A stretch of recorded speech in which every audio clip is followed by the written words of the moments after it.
በቅርብ ጊዜ የቱሪስት ወይም የቢዝነስ ቪዛ ለማግኘት የሞከረ ሰው ካለ ትልቁና አስፈሪው ፈተና የቃለ መጠይቅ ቀጠሮ ማግኘት መሆኑን ያውቃል። በአንዳንድ ሀገሮች ቀጠሮ ለመያዝ ወራትን አልፎም ተርፎ ከአንድ ዓመት በላይ በየቀኑ ሲስተም ውስጥ እየገቡ መፈተሽ የተለመደ ነው። አሁን ግን የአሜሪካ የውጭ ጉዳይ ሚኒስቴር ይህንን ትልቅ ራስ ምታት ለመቅረፍ አዲስና አስደናቂ አሰራር ይዞ ብቅ ብሏል። ፔድ ፕሪሚየም ኤክስፐዳይትድ ሰርቪስ ወይም በክፍያ የሚፋጠን ልዩ የቪዛ ቀጠሮ አገልግሎት የተሰኘ አዲስ መመሪያ ለቢ1 እና ለቢ2 ቪዛ አመልካቾች በይፋ አስተዋውቋል። ይህ አዲሱ አሰራር ረጅም ወረፋ ለመጠበቅ ጊዜ ለሌላቸው ተጓዦች የተዘጋጀ ፈጣን የክፍያ መንገድ ነው። አሰራሩ ለሙከራ ያህል ለ6 ወራት የሚቆይ ሲሆን ከሐምሌ 1 ቀን 2026 ጀምሮ እስከ ታህሳስ 31 ቀን 2026 እንደ አውሮፓውያኑ አቆጣጠር ይተገበራል።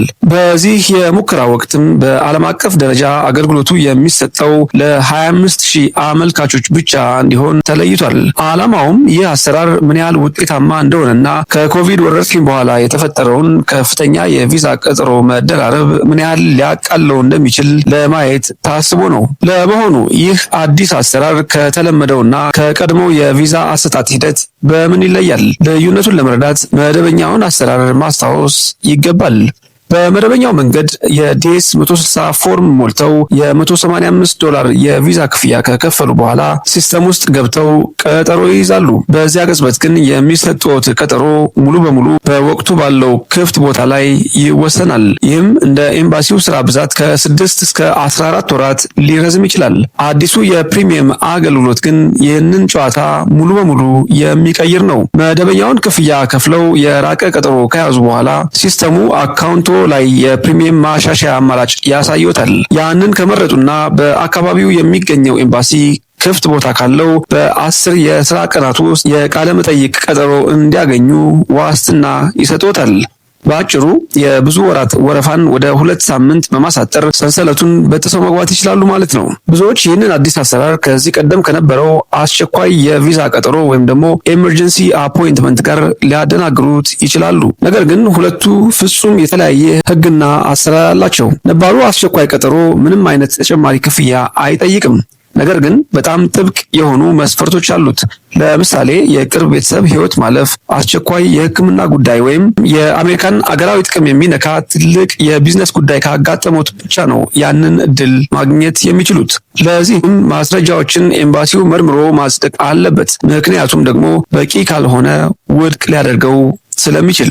አዲሱ የክፍያ ፕሪሚየም አገልግሎት ግን ምንም አይነት አስገዳጅ ምክንያት የሕክምና ማስረጃም ሆነ የሞት ሰርቲፊኬት የሚጠይቅ አይደለም። ለእረፍት፣ ለመዝናናት፣ ለኮንሰርት፣ ለቀላል ስብሰባ ወይም ዝም ብለው ፈጣን ቪዛ ለማግኘት ከፈለጉ መጠቀም ይችላሉ። ብቸኛው መስፈርት የሚሆነው ክፍያውን መክፈል መቻሉና በኤምባሲው ውስጥ ክፍት ቦታ መኖሩ ብቻ ነው። ወደ ክፍያው ዝርዝር ስንመጣ ጉዳዩ የብዙዎችን ትኩረት የሳበ ነው። መደበኛው የቢ1 እና የቢ2 ቪዛ ማመልከቻ ክፍያ $185 ነው። ይህንን ፈጣን የፕሪሚየም አገልግሎት ለመጠቀም ግን ተጨማሪ $750 በአንድ ሰው መክፈል ይጠይቃል።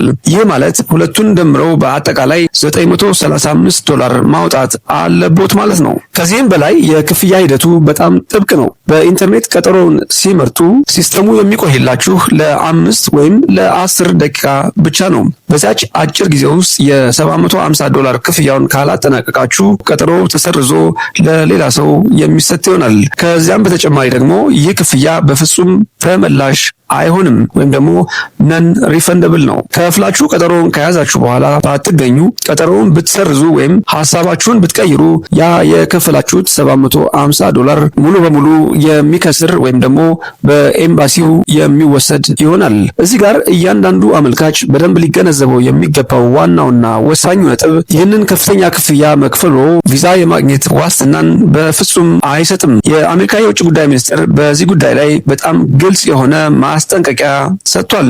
ያወጣችሁት $750 ለፍጥነት፣ ለምቾትና የቅርብ ቀጠሮን ለማግኘት ብቻ የሚያገለግል ነው። ቃለ መጠይቅ መስኮት ላይ ስትቆሙ የቪዛ መኮንኑ እናንተን የሚመዝነው ከ1 ዓመት በላይ ጠብቆ በነፃ ቀጠሮ የመጣውን ሰው በሚመዝንበት በዚያው ጥብቅ ሕግና መስፈርት ይሆናል። አሁንም ቢሆን ከአገራችሁ ላይ ያላችሁን ጠንካራ ትስስር፣ የገንዘብ አቅማችሁንና ተመልሳችሁ እንደምትመጡ በተገቢው መንገድ ማስረዳት ይኖርባችኋል። መኮንኑ መስፈርቱን አያሟላም ካለ ቪዛችሁ ውድቅ የሚደረግ ይሆናል። ቪዛውንም ሳታገኙ ገንዘባችሁም ሳይመለስ በዚያው ይቀራል። በተጨማሪም ይህ ክፍያ ከቃለ መጠይቅ በኋላ የሚኖረውን ተጨማሪ የሰነድ ማጣራት ወይም ደግሞ አድሚኒስትሬቲቭ ፕሮሰሲንግ ሂደት አያፋጥንም። ያ ከተፈጠረ ግን የሚጠናቀቀው መደበኛ ጊዜውን ጠብቆ ይሆናል። ታዲያ ቪዛ መገኘቱን ካላረጋገጠ የዚህ አገልግሎት እውነተኛ ጥቅሙ ምንድን ነው? ለምንስ ሰዎች ይህንን ያህል ገንዘብ ይከፍላሉ ለሚለው ጥያቄ ጥቅሙ ሙሉ በሙሉ በጊዜ አጠቃቀምና በእቅድ እርግጠኝነት ላይ የተመሰረተ ነው። ለትላልቅ ነጋዴዎች ወይም ተጓዦች በአጭር ጊዜ ውስጥ አሜሪካ ገብተው በሚሊዮን የሚቆጠር ውል ለመፈረም ይህ $750 የስራቸው ጥቃቅን ወጪ ሊሆን ይችላል። እንዲሁም ለቤተሰብ ምርቃት፣ ለሰርግ ወይም ለትላልቅ ዓለም አቀፍ ሁነቶች ለመታደም ለሚፈልጉ ሰዎች በአንድ ዓመት ጭንቀት ውስጥ ከመኖር ይልቅ በ2 ሳምንት ውስጥ ምላሽ ማግኘት ትልቅ እፎይታ ይሰጣል። የአሜሪካ መንግስት ይህንን አገልግሎት አሁን ላይ ለመሞከር የፈለገበት ምክንያትም በአሁኑ ሰዓት በደመቀ ሁኔታ እየተካሄደ ካለው የ2026ቱ የዓለም ዋንጫ ጋር ተያይዞ ከፍተኛ የጉዞ ፍላጎትና መጨናነቅ በመኖሩ ነው። በዚህ የሙከራ ሂደት የህዝቡን ፍላጎት አይተው ከዚህ የሚገኘውን ገቢ የቪዛ መስጫ ተቋማቸውን አቅም ለማሳደግ ለመጠቀም አቅደዋል። ይህ የሙከራ ጊዜ በታህሳስ 31 ቀን 2026 እንደ አውሮፓውያኑ አቆጣጠር ሲያበቃ ባለስልጣናቱ የተገኘውን መረጃ አይተው ይህንን የሚከፈልበት ፈጣን መንገድ ዘላቂ የአሰራር አካል ማድረግ አለማድረጋቸውን ይወስናሉ።